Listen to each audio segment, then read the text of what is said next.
Howdy on Wooklex Lives. I think it's time to play a little Ark Extinction.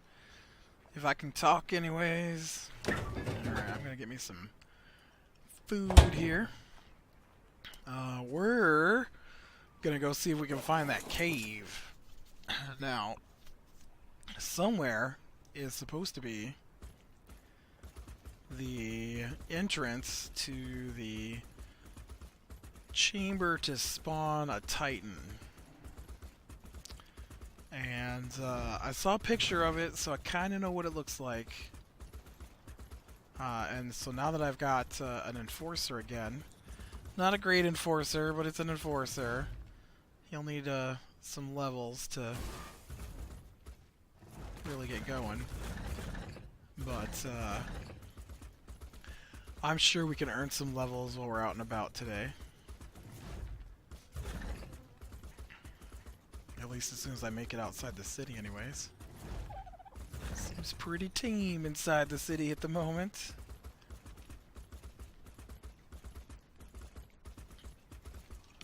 Yeah, I woke up this morning and I thought, oof, I'm not going to be able to record anything. I can't even talk. Oh man, you definitely need some levels. That was terrible. That was terrible. My other guy was so powerful. You're so weak.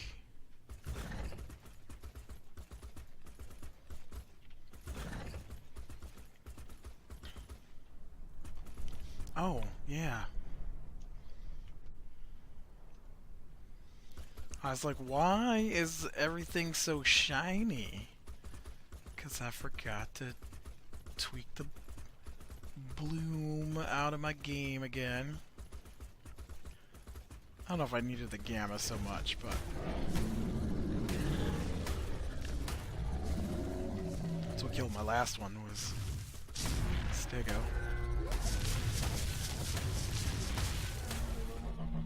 That's alright.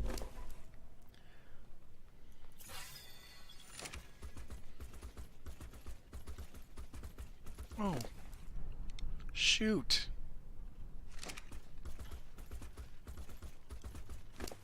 I don't have any element dust for you. I've got to go back and get some element dust.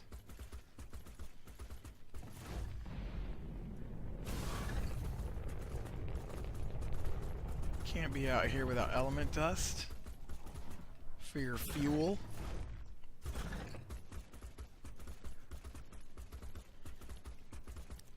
That would just be silly.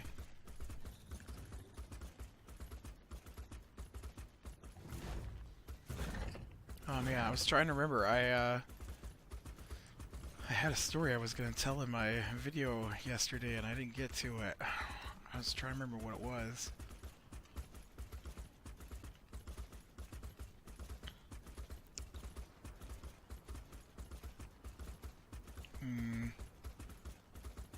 Oh, I'll tell you a story. So we get together on Wednesday nights. And online, and we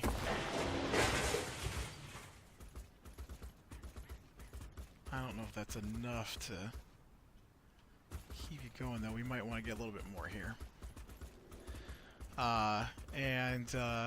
So one of the things we do is we read comics and then we discuss the comics.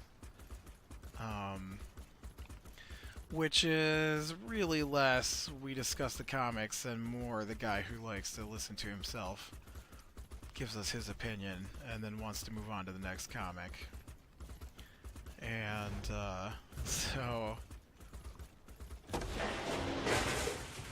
and then we also have started playing the D&D game on Wednesday nights. We've been doing that for a while now.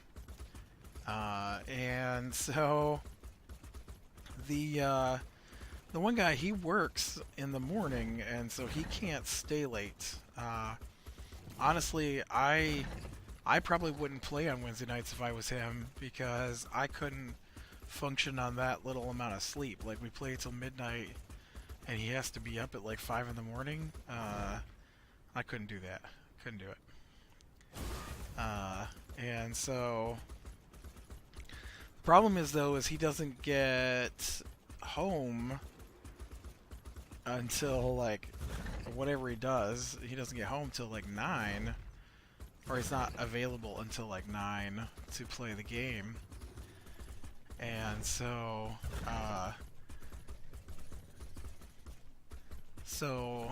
on Wednesday night I log in, and the guy that I talk with comics about, or talk to about comics, he's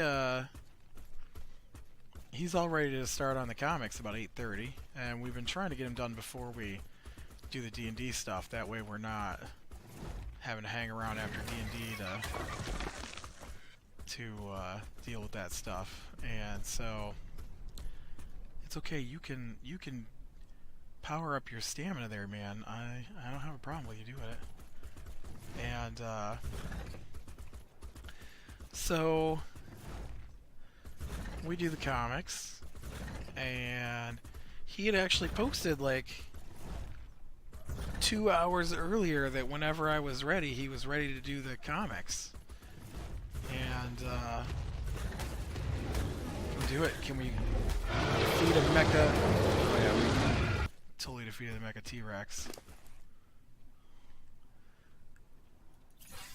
Although it's weird that the mecha T-Rex gives you meat. And so ooh, let's take on this corrupted T-Rex. And so yeah, I like to get to at least 4,000 hit points on this guy. Obviously need more than that because I got wiped out by level 290 Stego. You can do it. You can. Oh, are you doing it? No, it doesn't look like you are. Grab the wall. There you go. Nope. Grab. There you go.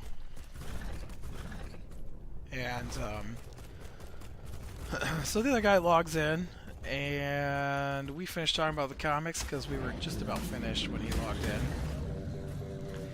And then the guy goes, well, I've been... Not the guy who has the job that starts at 5 a.m. Well, his job doesn't start at 5 a.m., but he has to get up to start getting ready at 5 a.m. But the guy who basically, you know, he DMs our game and, you know, all that. He's like, well, I've had some soup sitting out to thaw. I'm gonna go warm that up and eat my soup, and then we'll be ready to go. I'm like, what? It's like, yeah, I'm gonna eat some soup first. I'm like, but it's time to start. It's 9. I'll be back when I'm done cooking my soup. And so he left us to go heat up soup. Like, we've been doing nothing but sitting around chit-chatting for a half hour to an hour. And now that the other guys showed up to play, he's had soup sitting out to thaw, which is weird to me. Like, is that a thing? Like, he does know you just put it in a pan and heat it up, right? Like, I don't think soup has to thaw before you start cooking it. I'll be honest, I have never had soup that required me to thaw it first. But you know, I feel like at any point he could have thawed that soup and eaten it, and instead he waits until it's time for us to actually do something before. And I hate that. I think it's rude. I think it's so rude to have scheduled something with other people and to think it's okay that, oh, well, now that you guys are here to do the thing at the time we've scheduled to do it, I'm gonna wander off for a half hour to cook soup. Because I, for some reason, couldn't do that earlier.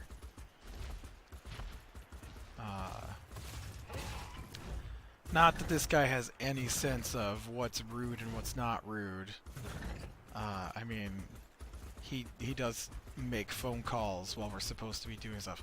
Not important phone calls, just phone calls. And he'll mute the speakers, but leave the microphone open. So we have to hear. Whoa!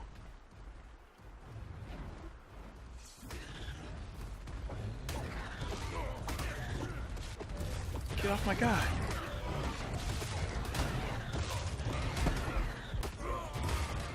Oh no! No! What the heck was that?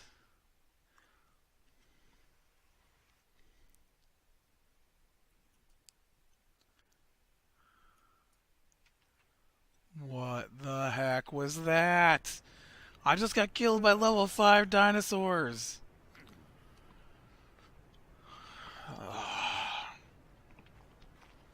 Look, I know I've said it before, but it is not okay to have things in a game that you can't get out of.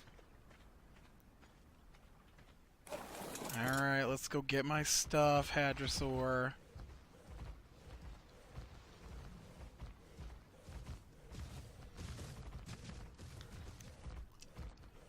That's ridiculous. Like, what even was that? Why did they attack me? I wasn't even doing anything. I didn't hit them.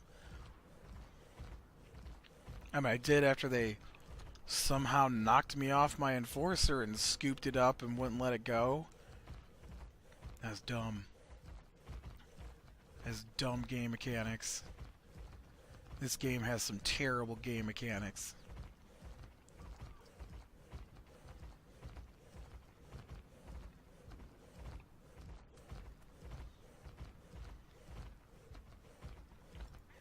They're lucky they put out another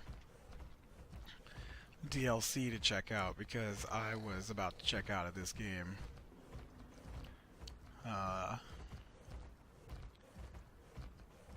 Because, you know, sometimes I grow weary of all the stupid deaths that you can't do anything about that take place in this game. And the stamina thing is game killer for me. I currently have dinosaur stamina decrease set to 1/4 of a percent. It's at 0.25. And my T-Rex still can't take more than 6 steps before it runs out of stamina. How is that even a thing?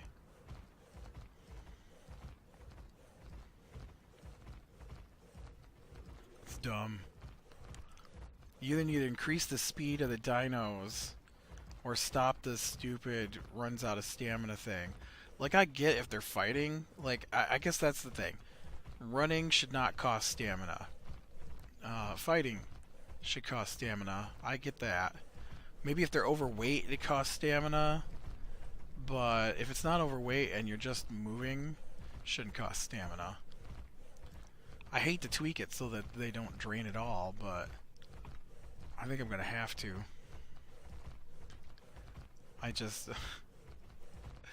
I need to be able to bring my other dinosaurs out with me sometimes, like the T-Rex, as a mount. Otherwise, what's the point of it? I mean, you can't get anywhere. It's too slow to keep up with the dinosaurs that don't lose stamina. It gets hung up on rocks, so you need to pilot it, but you can't because I would still be getting out of the city with the T-Rex. Anyways, I find it very rude, anyways, to do stuff like what he does. It drives me crazy.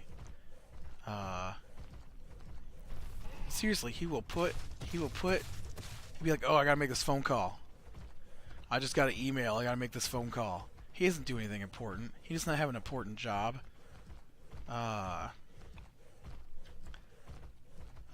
One time,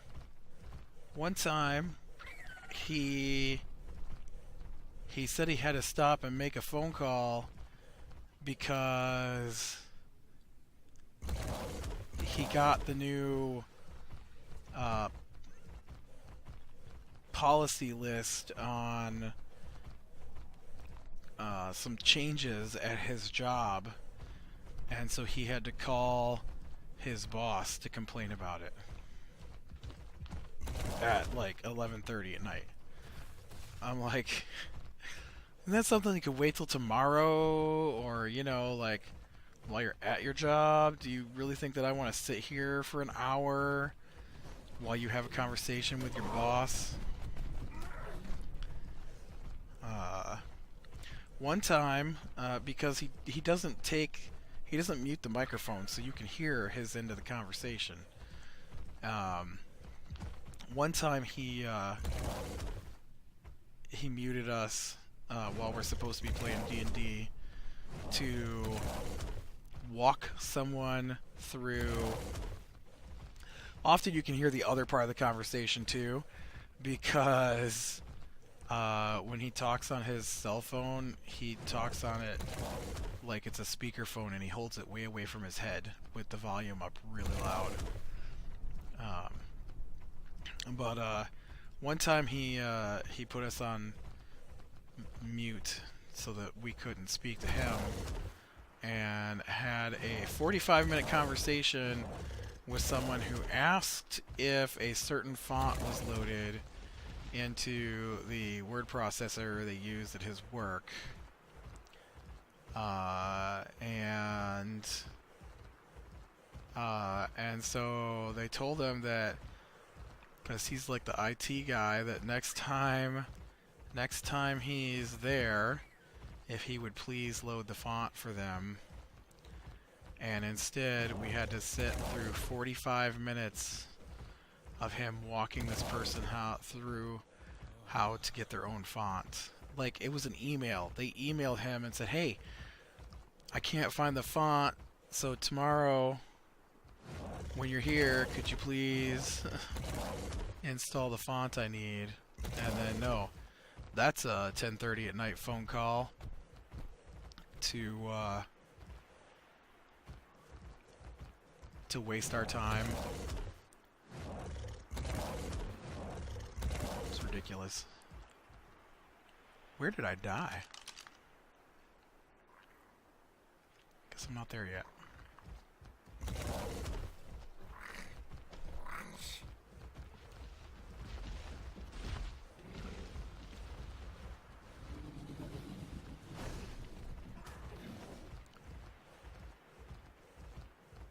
Should be a green light pop up right when I get close. Man, I really wanted to find that tunnel today too with my new Enforcer, but I guess that's not gonna happen. That was irritating. Oh, there's some light. I'm running a D&D game, and I've talked about it before. So in the D&D game I'm running,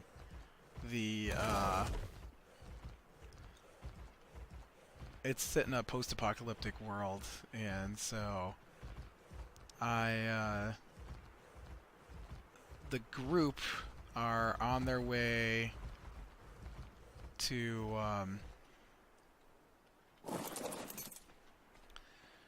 deal with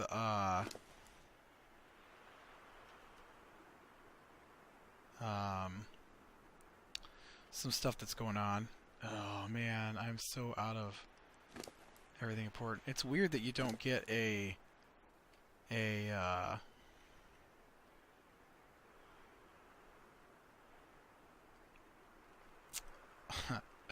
schematic from the guy when he dies.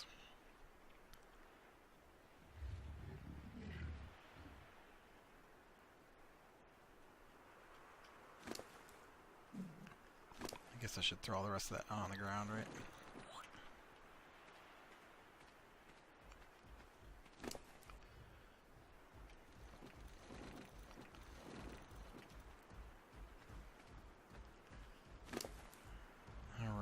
Let's see here.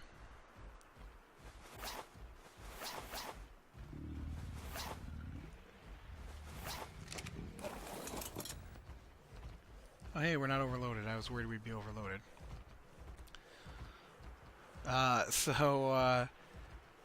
You know, I'm writing down. There's a train system, and so they're riding on the train system at the moment, and they're at the capital city when they start, and so they've got to go out to one of the side cities, one of the towns, to do the next part of the quest that I gave them, and so they're pretty good about, you know, doing the quests, and I haven't. You read about it a lot. I have not played with a group who refuses to do the quests the DM sets forward. I know I personally love doing quests, so when the DM gives me a quest to do, I want to go do the quest. And but they're on their way out to do this starter quest. I don't really have anything planned out. I don't plan out ahead of time, so I kind of make it up as we go. And so they get out to this town, and it's the last stop on the train line. Well, it's not the last stop on the train line, but it's the last stop that the train actually goes to. Because beyond the city they're at is the wasteland, and you could potentially take the train into the wasteland. I don't know how far, because I haven't thought that far ahead, but I did say the tracks run into the wasteland. Although the train will not be heading that way. The train will be turning around and going back to the city the next day. And so it takes about a day. Oh, what is going on over there? Oh, it's a yush-mish-mish-mish. I forget what those guys are called.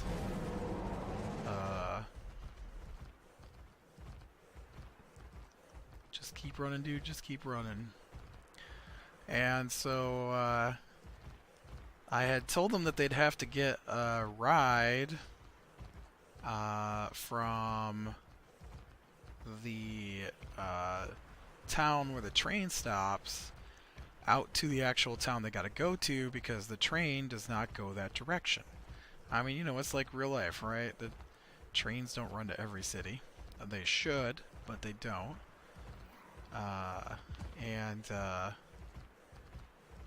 So they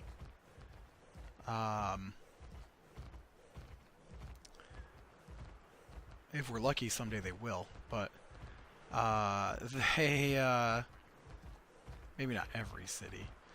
Anyways, they gotta get to this town, and so I mentioned something about when they got the quest that they'd have to take horses.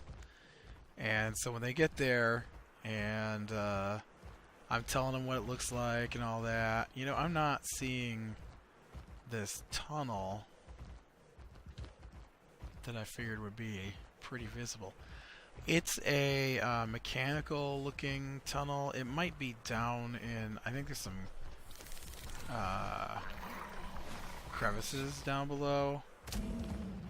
Oh man, did you just shoot me with a... Oh no, no, no. Whew. Got lucky there. I figured I was dead man, since apparently my dude is too fat to fit between those two cacti.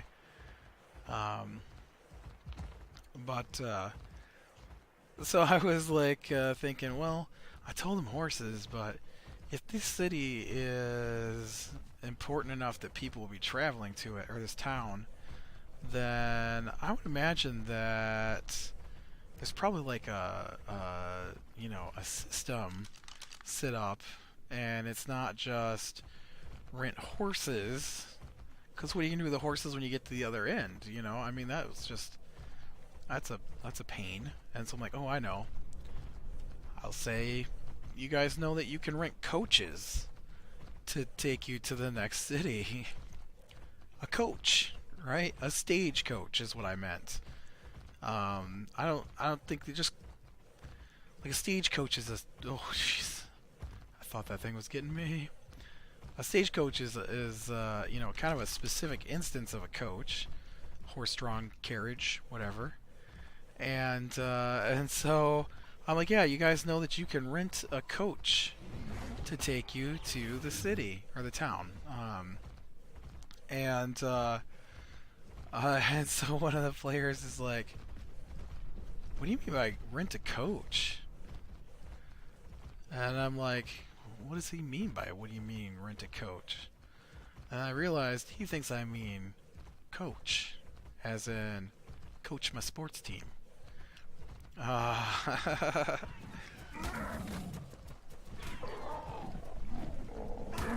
whoa, whoa, whoa. What just happened to my terrain?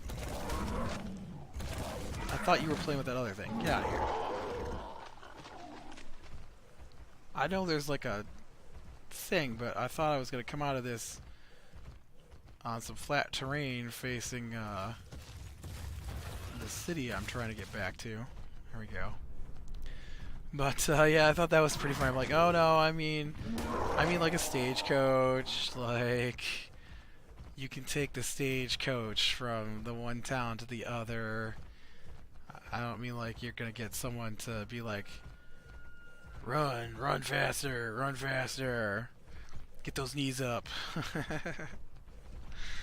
They're like, oh, like, yep, every word's gotta have 6 different definitions. I thought that was kind of funny today. Welcome to the English language.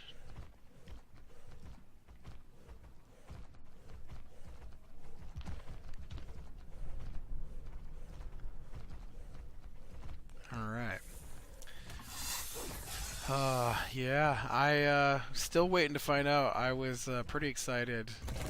I don't think it's ever happened to me before in a D&D game. But our Wednesday night DM, who drives me crazy, also runs the play-by-post game, one of the play-by-post games that I play in. And so I told him last night, or today's Friday.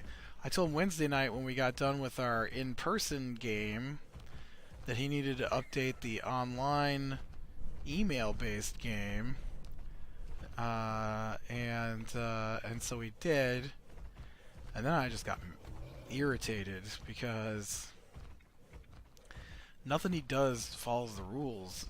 Well, that's not true, but a lot of stuff he does doesn't follow the rules, and then he plays from this mentality that he's got to kill us to win, and so he's always cheating.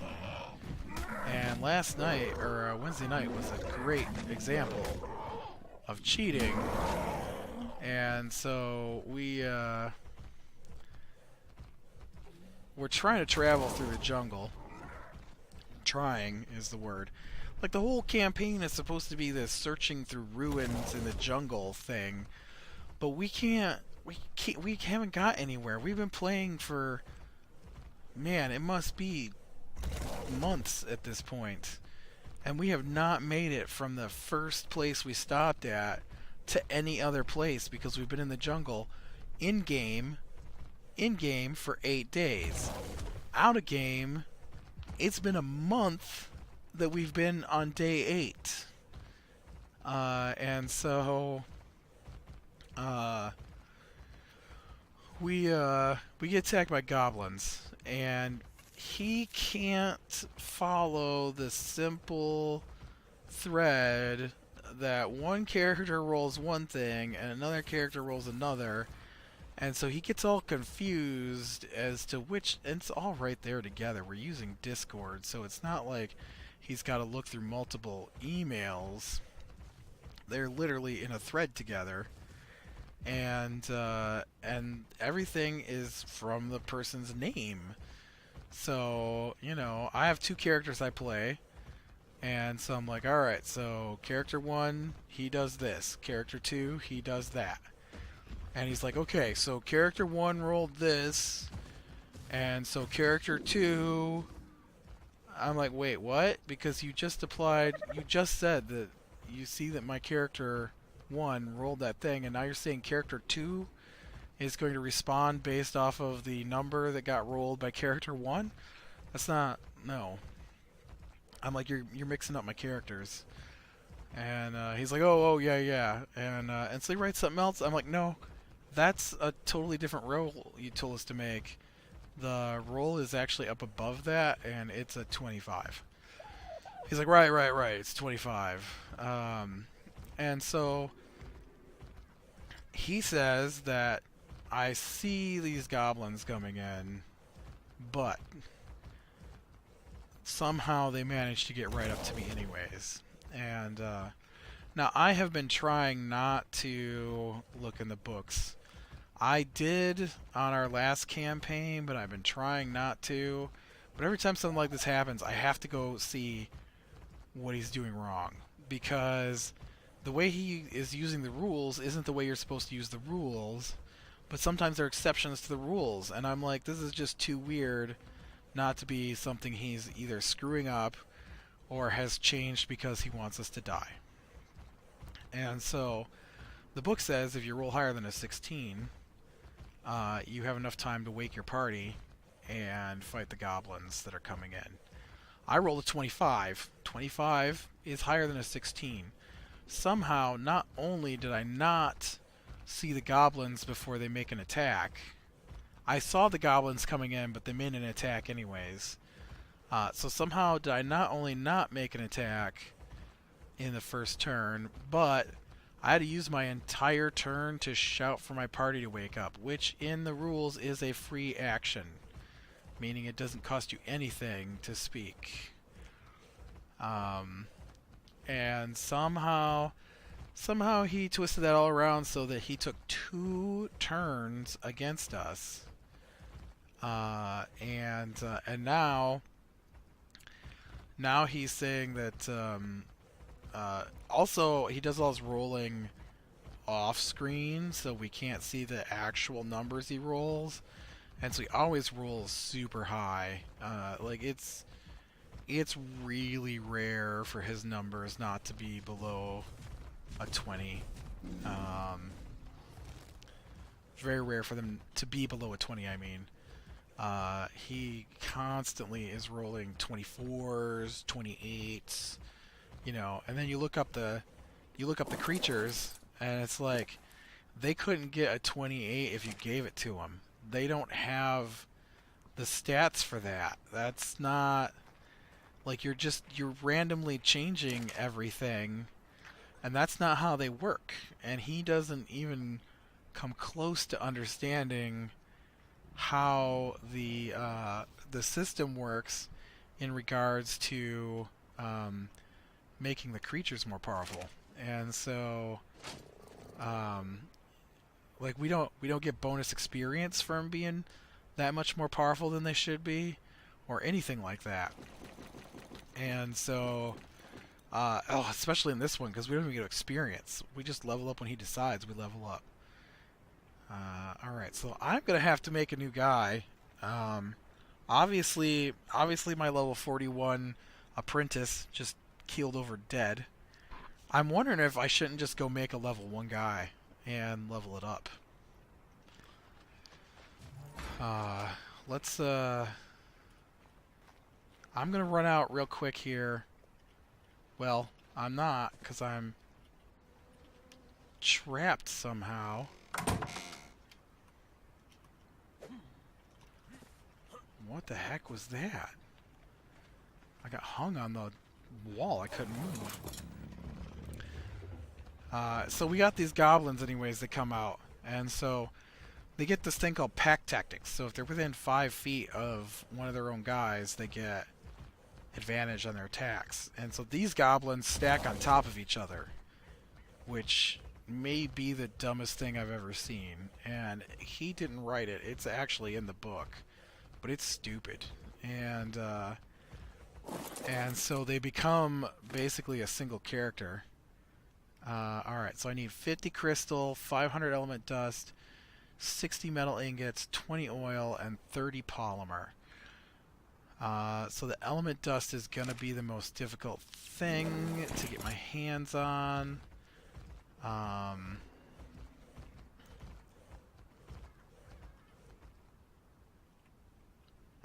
What's the button to open my inventory?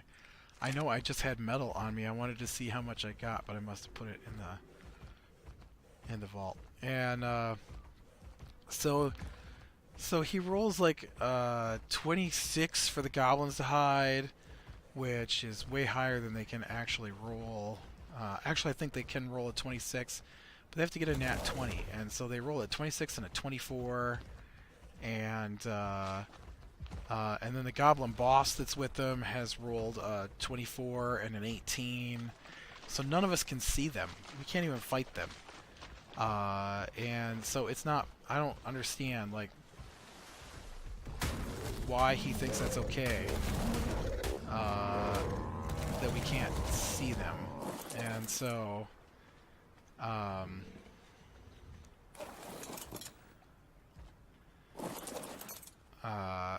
mean, I guess there are ways around it. Why can't I move? What is going on with this game? I can't move again. Did you see that? I just slid off of the wall. It's hanging on the edge of the wall. Weird.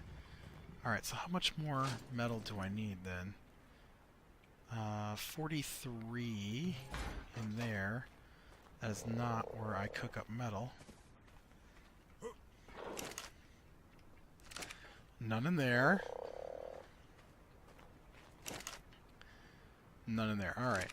So we're gonna need a little bit more metal. I'll tell you what. I'm probably gonna call it here. I'm gonna take out my Rex, I think, and go get some stuff and some element dust. And maybe I'll take the frog. I don't know. I think I'll take the Rex though. And I'm gonna try and make a level 1 enforcer and level it up, because obviously taking out a big enforcer didn't do me any good. I think it might have been set wrong. Like, I don't think it was on passive, but I mean, seriously, once it got hooked, he wasn't allowed to do anything. I hate that. It's stupid. So, yeah. Alright, well with that, click like if you like, subscribe, share, and catch the next one. And, I guess I didn't finish my story. So when it got around to my turn, I can't see the goblins anymore, but I saw where they went to hide. And so I cast an area effect spell, which hits everything in the area. And I rolled max damage. I've never done that before. I rolled 3 8s on 3 d8s. 3 8-sided dice. I got 3 8s. And so goblins only have 12 hit points maximum unless he's changed it, which he probably has. And so those goblins, even if they succeed in their saving throw to reduce it to half damage, still going to take as much damage as they can have life. So, yeah, just waiting for him to take his next turn, which he should have done yesterday, but he still hasn't done it. So, alright, with that, I will talk to you later.